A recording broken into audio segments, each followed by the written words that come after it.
Tawid kami dyan. Ayun. Ganito ang buhay sa bundok, mga kaibigan. Yan, malinaw yung tubig ng sapa.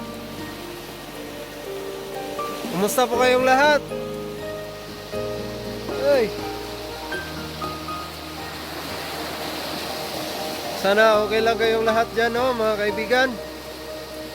At kami naman ay galing pa sa pag-share ng salita ng Panginoon sa mga tao.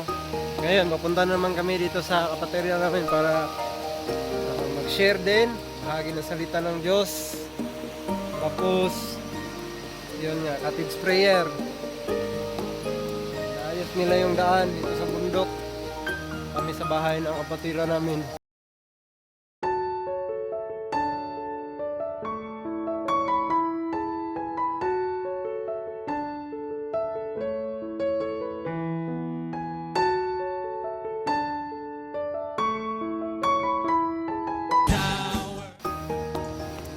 Ayo!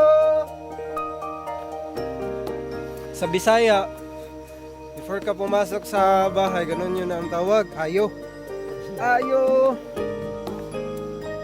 Ano kaya sa Tagalog? Tao po! Tao po! Tao po!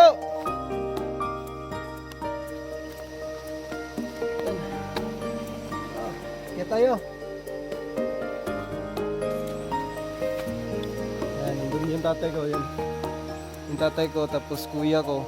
Bila.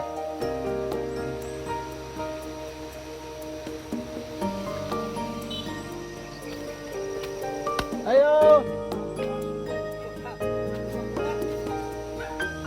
Ano kuya? Mayroong aso kumakagat sa atin. Ganda pala ng garden nila, oh. Daan, oh. Tingnan nyo, mga kaibigan.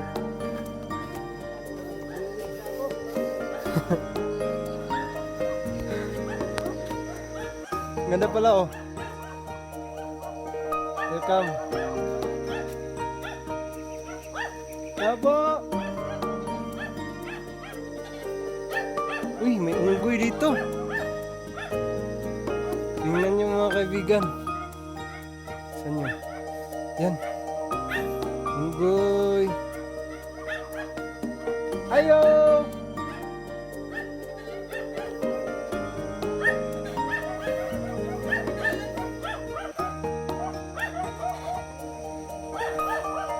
Adjo! Oh, nandito na yung may-ari ng bahay. Magandang hapon. Dito pa kasama sa vlog. Tagalog lang, Tagalog. Oh, may unggoy pala kayo dito. Unggoy. Pero moy. How are you? Kuya, nangagat pa yung aso nyo? Ha? Ano yan? Sumusuntok ka.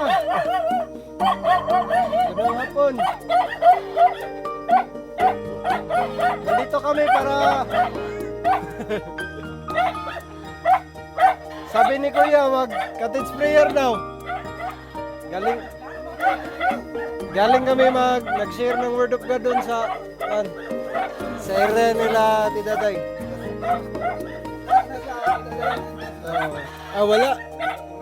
Hapon! Yan. Magandang hapon! Hapon. Magandang hapon po! Yung tito ko, si... Hello! Magandang hapon sa iyong lahat, mga kaibigan. Ate. Ganda ng lugar nyo.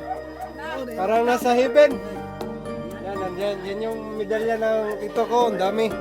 Yan yung napanalunan niya sa pabilisan ng paglangoy.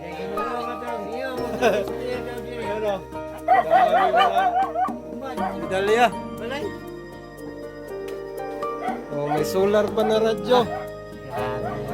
Ang ganda pala ng lugar nyo.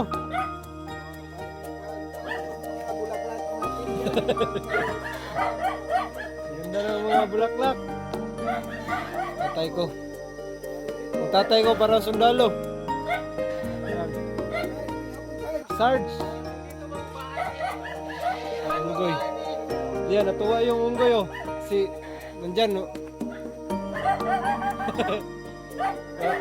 Nakakadala sa akin.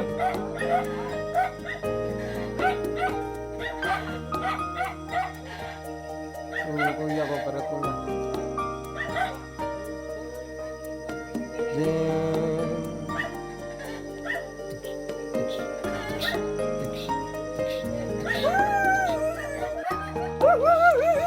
Ganyan yung sa bundok, may mga asong harapin mo. Yan yung kapatid ko, Jason Prado. At yan yung pangatlong kapatid namin. Si Muy Muy.